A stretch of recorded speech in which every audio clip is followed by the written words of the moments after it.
Elm is an 8-bedded service. It supports people with a diagnosis of autism and learning disability. I see Elm as the starting point of a care pathway for individuals, and it enables people to move along their care pathway at a pace that's suitable to them. We actively push for staff to progress.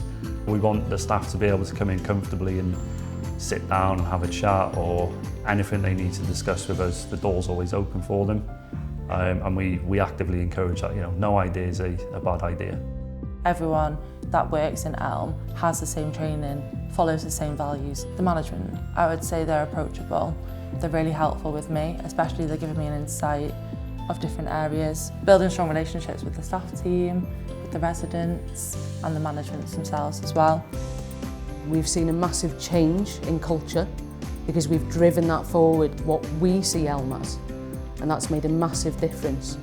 We've now got staff keen to move on in their career and see MHC as an organisation where they can make that happen.